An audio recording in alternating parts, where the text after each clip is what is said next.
Welcome councillors and staff and the gallery. I will first acknowledge the country, and I'd like to acknowledge that we're meeting today on the lands of the Nadri people. We recognise the Nadri people as the traditional custodians of these lands and acknowledge their continuous connection they have with country. The land in the Barossa covers a vast area, and so we'd like to also extend our respect to the Paramount and the Kaurna nations of the traditional owners of the lands within the Barossa. Through the chair, could I just ask something through the chair, and if it's all right with council, if we just have a minute's silence for the Bondi terrorist attack where 15 Australians lost their life, we can have a minute's silence, is that okay? I will just do the apology and then I'll get from the consensus from the meeting.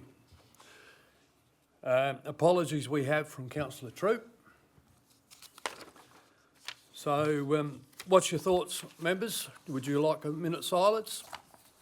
Or show of hands? Okay, we will now have a minute's silence.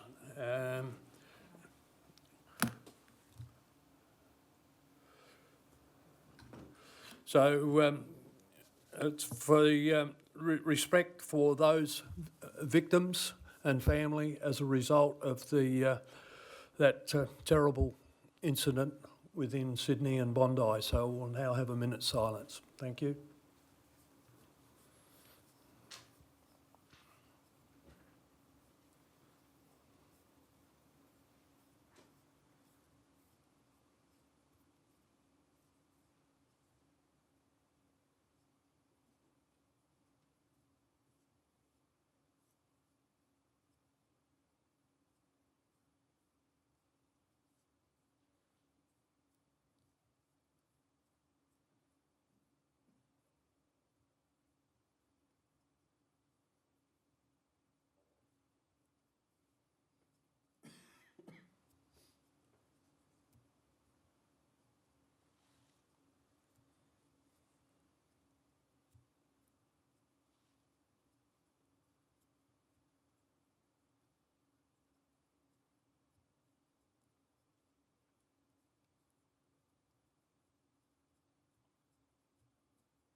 Thank you, councillors.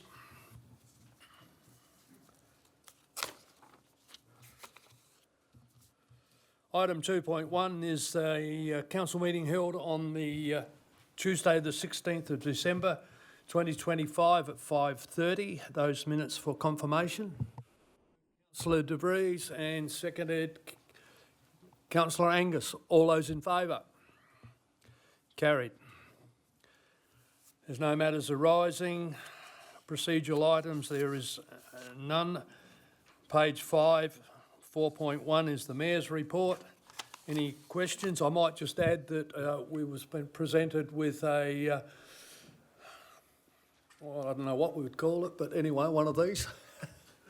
It's the in recognition of the Barossa Council for a thank you for the support of the 2026 Toyota Australian Country Cricket Championship. This was the female division, and the feedback from the players and the officials was full of praise for all of our facilities that were used during that championship here in the Barossa. And I understand a lot of accommodation and everything else was booked out, and it proved very, very successful. Mayor's report. Moved Councillor Evans and seconded Councillor Lane. All those in favour? Carried. Item 6 is matters for information, and there's a number of matters there. Unless there's any questions, we can move on. Councillor Barrett. Hey, just after clarification, I don't know if I've read it right.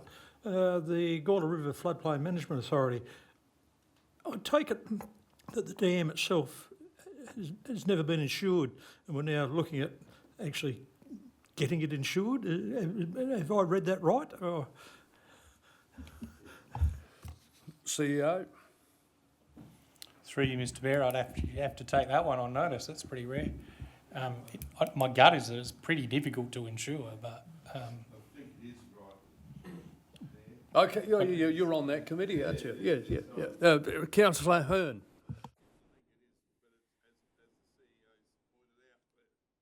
As the CEO pointed out, that it's very hard to ensure something like that because it's,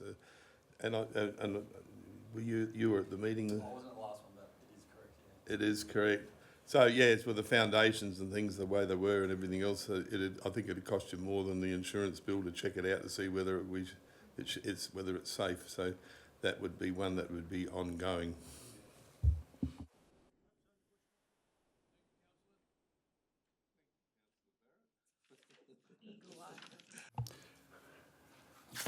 Nothing further with the matters for information. I'll move to the debate agenda on page 85, 7.1.1, the findings and the orders of the Behaviour Standards Panel against Councillor Priest. Councillor Priest. Leave of the motion, I will, I'll depart as a conflict of interest. Thank you.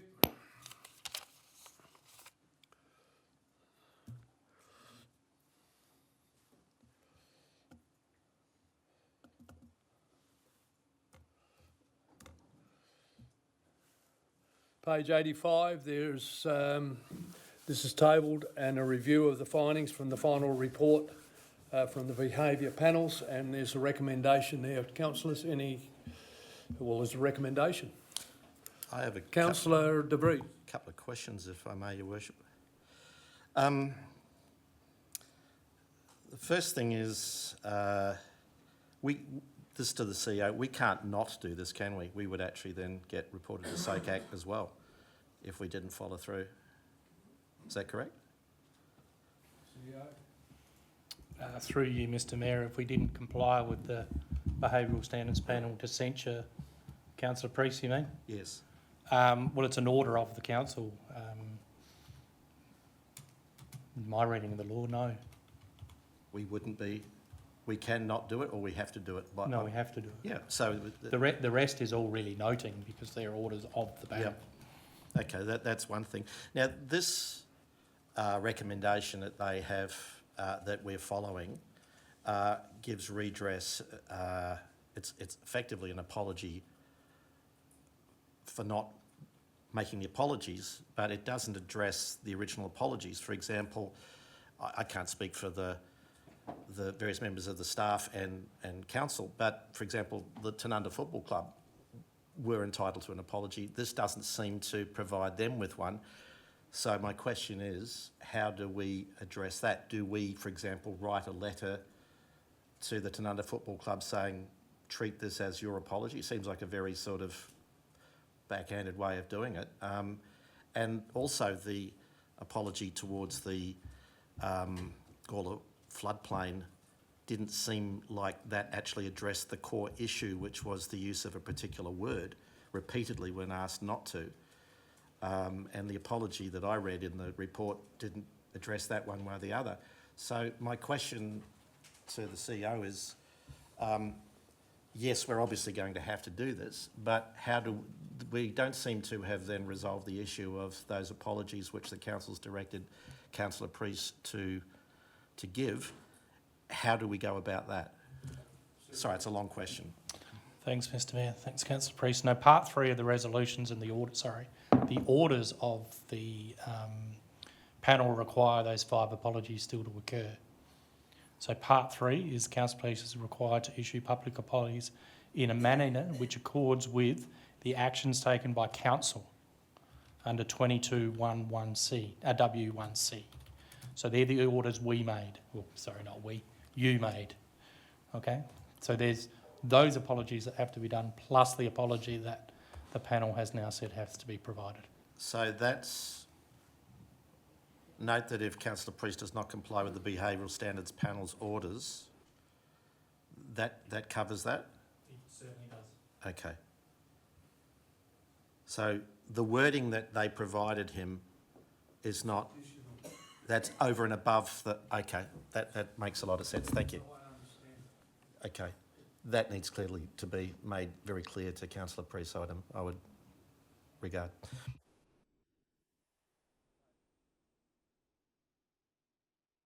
there a recommendation? Oh, I'm happy to move it. Yeah, I'll second. Moved it, councillor De Vries, seconded councillor Drakeridge. Any further comment? If not, I'll put them up. Oh, Yeah, all those in favour? Carried. We'll bring councillor Priest back in. Councillor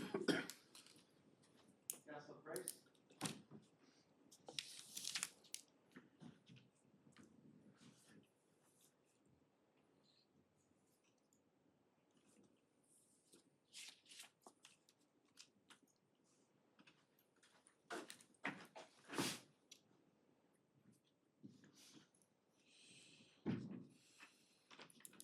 Keep going, you don't wait. Okay. Item 7.1.2 is the management of discretionary reserve balance collection on page 121. 121.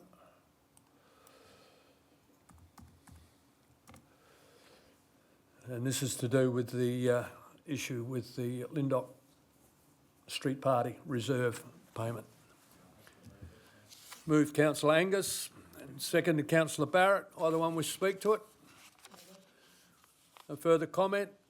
All those in favour? Carried.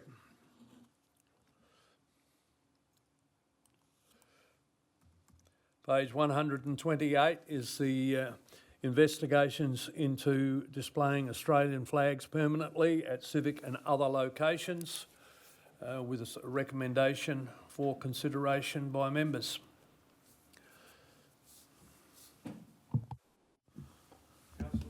I've got a question here. Just a general question. Who actually puts up the banners on a regular basis when they get changed over? Each town's got 2 sets of banners. Who puts those up and down? Through you, Mr Mayor. The outside crew.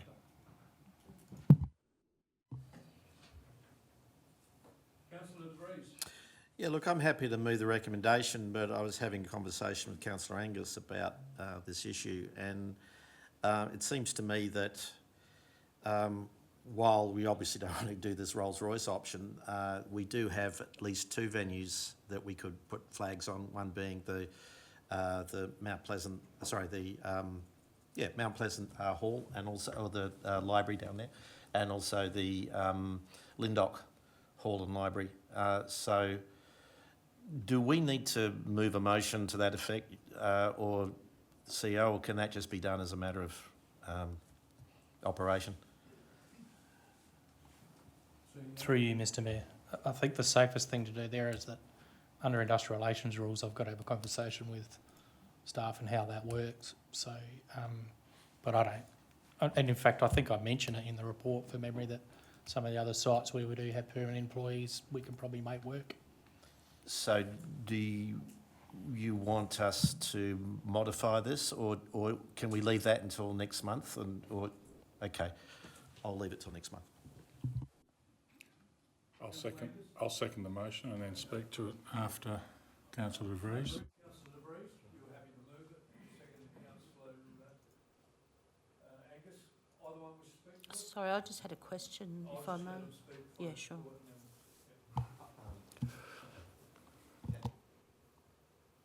Oh, sorry. I'm not going to steal John's thunder, actually. I'll let you talk. But I might as well say it. I do believe this report has maybe gone off track a little bit. I don't think the initial intent of the resident asking for this was quite as extensive as has been reported. And it certainly wasn't my intention that we fly flags at every football oval, cricket oval, tennis court and hall or library. But as Councillor De Vries has said, and we had a discussion about this afternoon, there are usable flagpoles at the Lindop Institute Library, and there's a usable flagpole at the Mount Pleasant Library. They are staffed 9 till 5 Monday to Friday. In the bad old days back in Anguston, the flag was raised and lowered every day by a member of the reception staff. I see no reason why that can't happen in those two sites.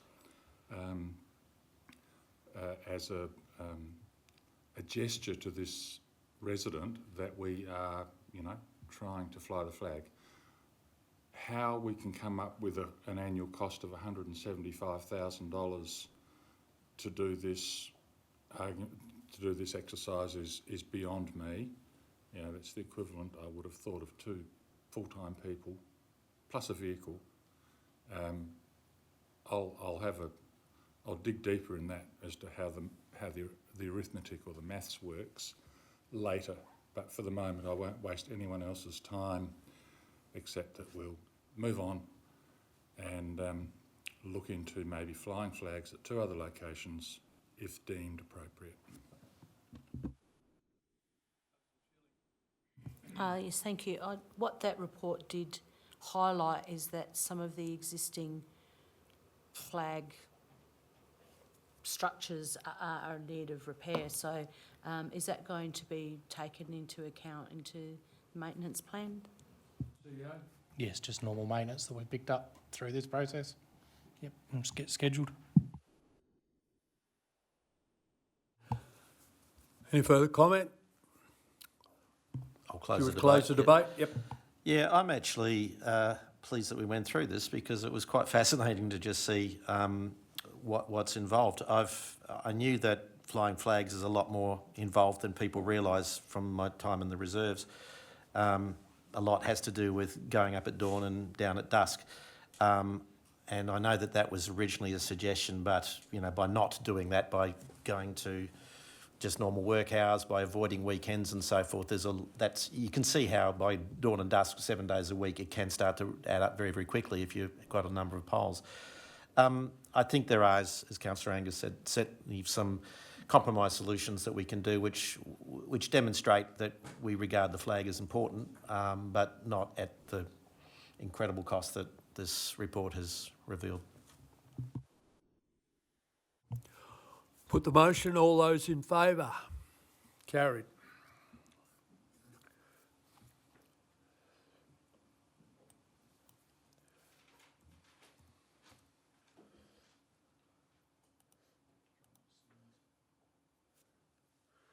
Page 148, 7.1.4 is the variation of delegations register, update to legislation. And there's a number of items there from 1 to 7. Moved Councillor De Vries, seconded Councillor Hearn. Either one wish to speak to it? No further comment? All those in favour? Carried.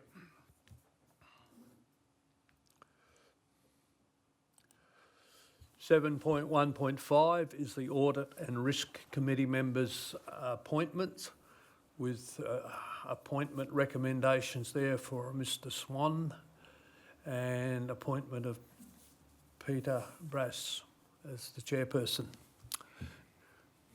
Moved Councillor Angus and seconded Councillor Priest. Either one wish to speak to it? No, thank you. No further comment?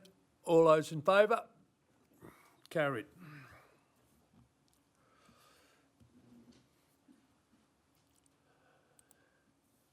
(7.1.6) is the revocation of the Community Land Management Plan, number 8, Talunga Village, with a recommendation as it's no longer in our ownership.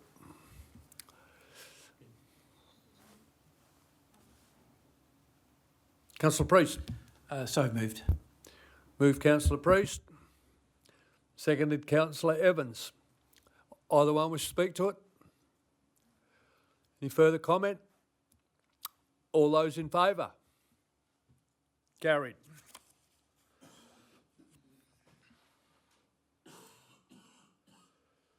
(7.1.7) is the Talunga Park Oval and Facilities business case for the Torrens Valley Football Club access.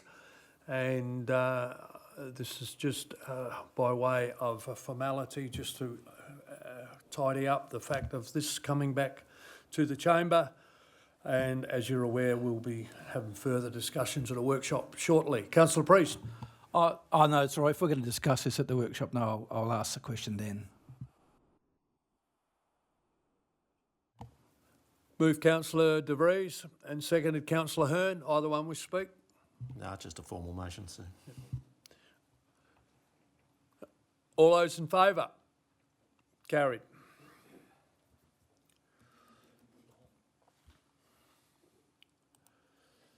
Seven point 2.1 is the monthly finance report as of the 31st of December 2025, with an attachment which gives the breakdown of those finances. Councillor Greatwich. Sorry, I had a question. Beg your pardon. Yep. Just in relation to the Kegel Club rebuild that was just briefly noted under the expenditure to the end of December, does council own that? I know that there's a sort of there's been some questions in the past as to who actually owns the building. Do we own it, or does the Kegel Club own it? To my knowledge, we own it. Yeah. Okay. We own it. Okay. And great. Thank you. Councillor Priest. Yeah, just a question. Page 209 of the this report.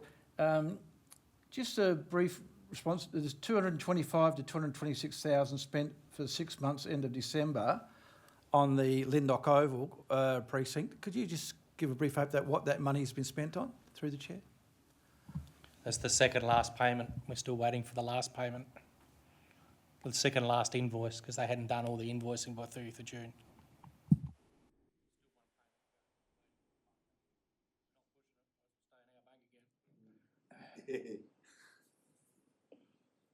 Speak the accountant. There's a recommendation there that council receive and notes the monthly financial update. Councillor Priest. Councillor Greatwich, you were moving it, and Councillor Priest seconded it. No further comment. All those in favour? Carried. Page 210, 7.3.1 is the Anguston Show Hall condition review. Councillor Schilling. I just have a question, if I may. How this decision will affect the Anguston show? Do we have any, can we have an update on how and when this would actually take place? Mr Clark. Through Mr Mayor, so as they're an existing user where there won't be any impact to them, it's just that we won't let it out to any new users. Then by doing it that way, we can maintain and prolong the asset a little bit. Yeah, just a general question, just so I can get a feel, what type of requests have been declined for expanded use of the facility? So I can get some feel of what groups were turning down within the community. I think the report had some indication there wasn't too much, but very little. Yeah. I was going to say none that I'm aware of. Councillor De Vries. Move the recommendation, Your Worship. Move Councillor De Vries. Councillor Priest, you seconding? Move Councillor De Vries, seconded Councillor Priest. Either one. Just to sort of, I guess, reinforce what Mr Clark has said, that this will allow us to maintain the building for as long as possible and make sure that those people who are enjoying its use get the maximum use from it. So I think this makes a lot of sense. I just can't believe how long we've allowed this building to deteriorate the way it has deteriorated. I mean, it needs a decent paint. So do the toilets around there. All the toilets need decent painting as well and maintenance. I just can't believe that we've waited so long to do anything to that building. It's a beautiful old building.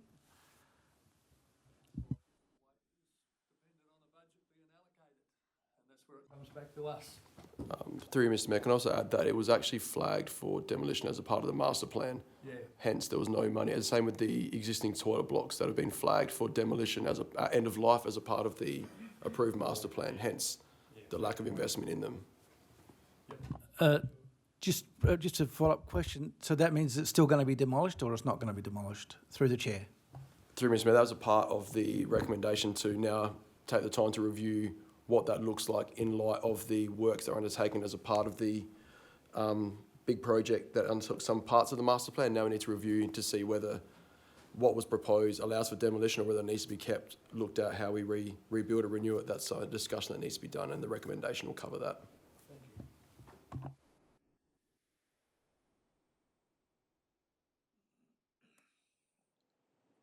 So that was moved.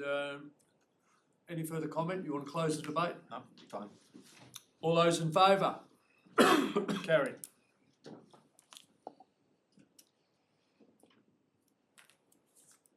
We have another one. 732, page 15 is the Angaston CWA Hall condition review with a recommendation there also. Councillor Greatwood. Just similarly a question, I suppose, around ownership or engagement with stakeholder groups. Obviously, we all sort of colloquially call it the CWA Hall, and everyone has forever.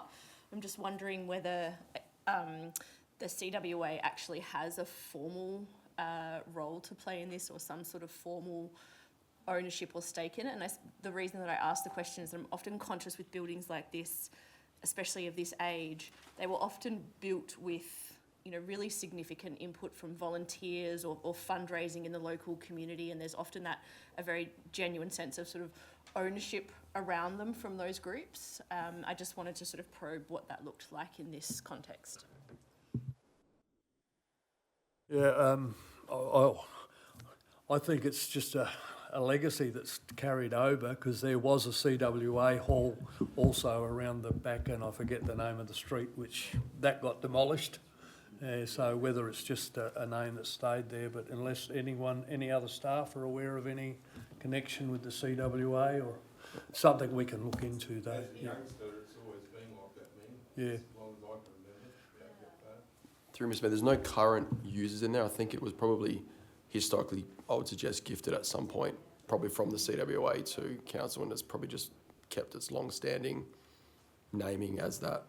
But there's no current users other than, yeah. Just a question as well. There's a problem. Has that been resolved with the Nurupta Hall as well? That needed maintenance and something like that last year. Is that going on with this as well?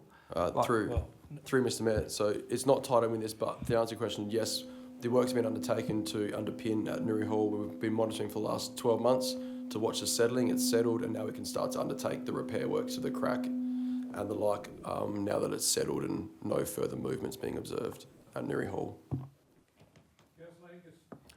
Thanks, Mayor. I'd like to move the recommendation, and if it's seconded, I'll speak to it.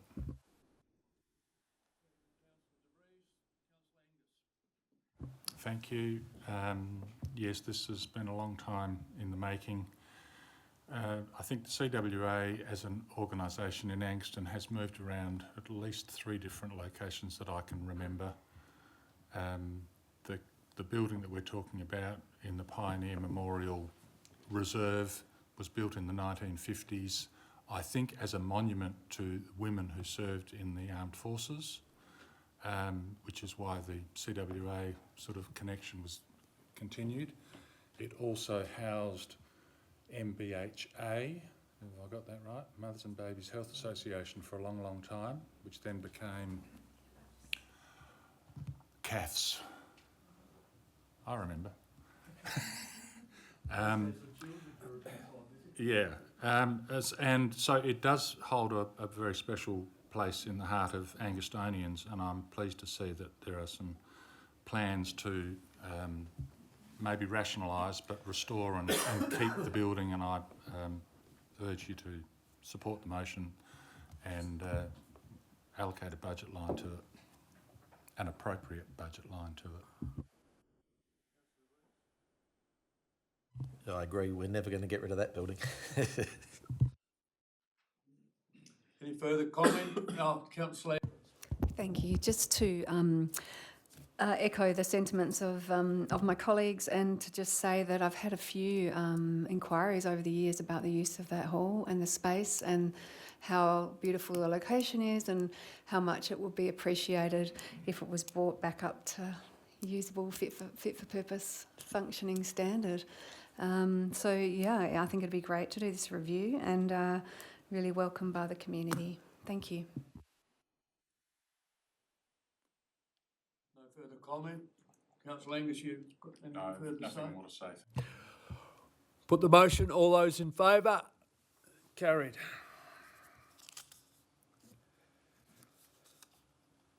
Page 224, 7.3.3 is the Barossa Bush Gardens Section 41 Committee appointment of an independent community member with a recommendation of Mr Greg Donovan. Councillor Priest? I'll move the motion, Your Honour. Moved Councillor Priest and seconded Councillor Hearn. Either one wish to speak to it? Any further comment? All those in favour? Carried.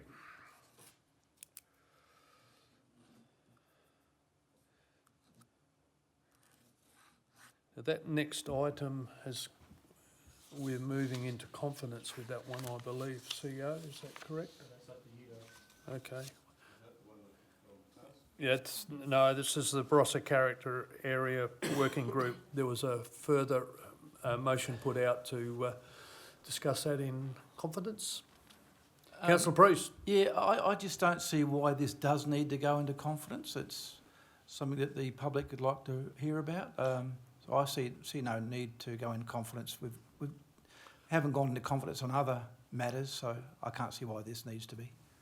Unless someone here's got a conflict of interest or something, I don't know. Well, that's the decision here before you. Do you want to deal with it here now or in confidence? With the leave of the meeting? You've got to do a proper motion. Somebody's got to move the motion. Okay, all right. Okay, Well, all right? Okay, no. No, So at the moment, it's a public report. it's a public report. If the council wants to consider it in confidence, it's a normal motion to consider it in confidence. Okay, all right, okay. If you're not considering it in confidence, We'll push on. Okay, that's been Sorry. clarified. Well, can I make a motion that we consider it in confidence then? And I'm happy to speak to why I think that would be Well, appropriate in these circumstances. I'll need to take Councillor Priest's motion if he wants to hear it now. Are you moving that, sir? Yes. You are? All right. Is there a seconder that we hear this item now? sorry to interject, Mr Yeah. Mayor. You don't need a motion because it is already a public report. It's already a public report. Okay, all right. But to move it into confidence now, I need a motion. Could I just ask a brief question? Through the chair? Yep. Because it's already out in the public now with all the names and everything on there, I can't see, and I'm happy to hear why we should go into but I just can't see because everything's already there. So it's already out in the... It's not there, no. My understanding is if we're going to move it into confidence, I have to have a motion to do that now. Is that correct? So, Councillor Yes. Greatwich, you're moving that we discuss it That we in discuss conf- the matter in confidence, yes. Okay. And seconded Councillor Angus. Either one wish to speak to that motion? Well, only to, sorry, I'm not sure what's happening here. Only to say that firstly, not everything that may come up in the conversation is actually in the public report. And I can't speak for Councillor Priest, but as someone who lives and works in the community and engages with most of these people on a weekly basis, I think it would be helpful for the council to be able to express any views freely without any fear of creating anything that may be misinterpreted or taken out of context. Thank you. Yes, I totally agree with Councillor Greatwich. What is not made public are the profiles of all the applicants, and they deserve to be to maintain their privacy. and I think it deserves an open, frank discussion as to who the best people are on this committee, because we get one chance to do it and one chance only. And I think it needs to be a fair, frank discussion in which I will not take part. However, I will take part in this bit. So I urge you to consider this in confidence. I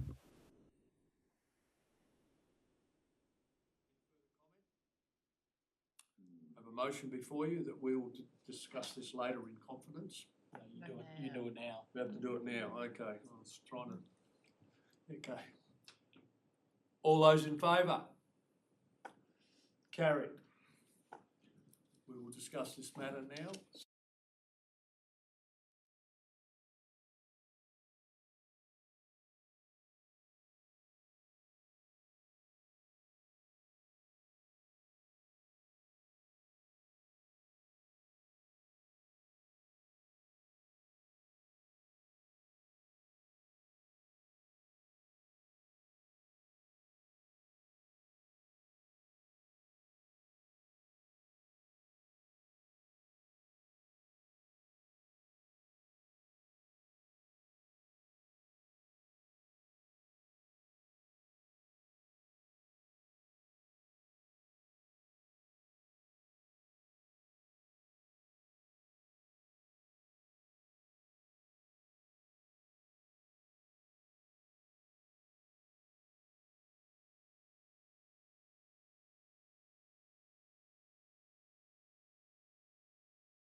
you want to move your thing?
Page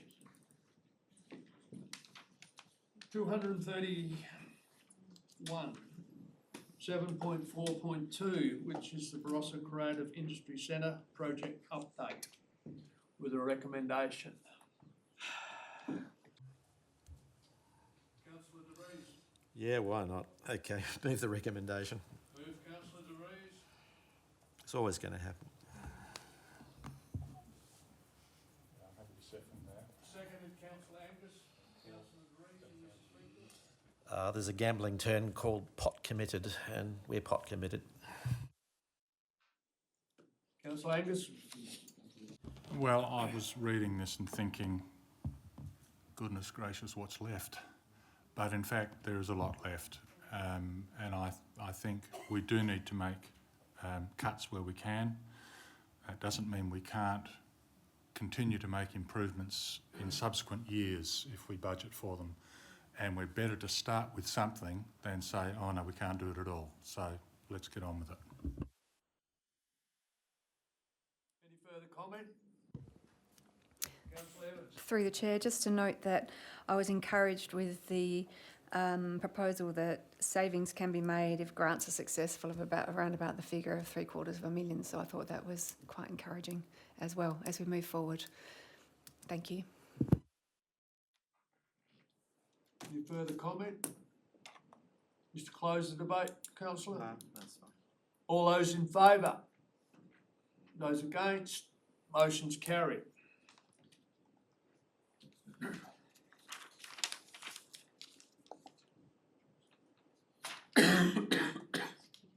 we do move into the confidential item. 8.1.1 is the internal review of council's decision, 18A Elizabeth Street, page 260. Move we go into confidence, Your Worship. Thank you. Just a question through the chair, a brief question. Why do we need to go into confidence in this? This It's in the report. No, it's not. It's, That's up to the 10 of you to decide. So, someone move, we go into confidence? Councillor Greatwich? already had.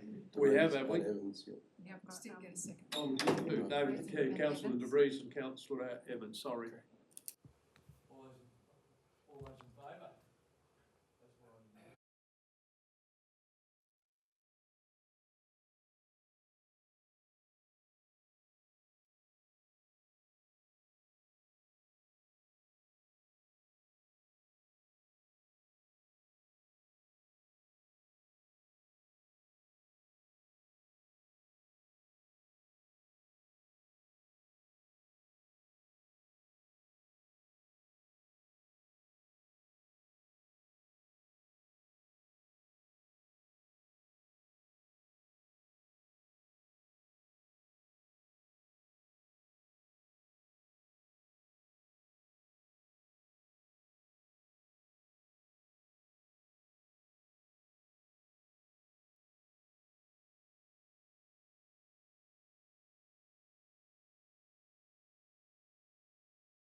You got us out. The next item is another confidential matter, which is to do with the Audit and Risk Committee, presentation of confidential agenda and minutes from the 11th of December 2025 meeting. Someone moved we go into, Councillor Priest? I'll move. Moved we go into confidence, and seconded Councillor Evans. All those in favour? Carried.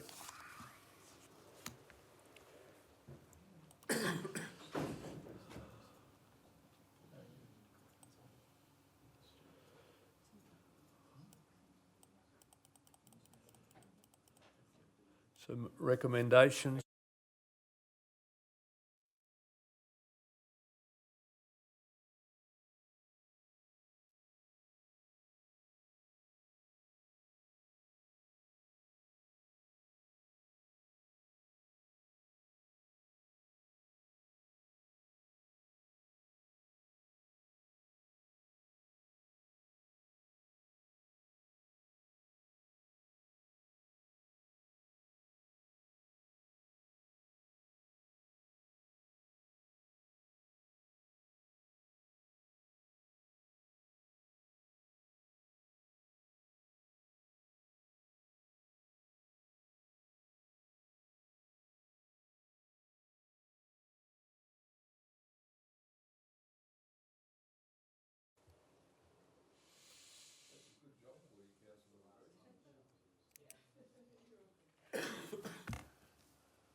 We back live?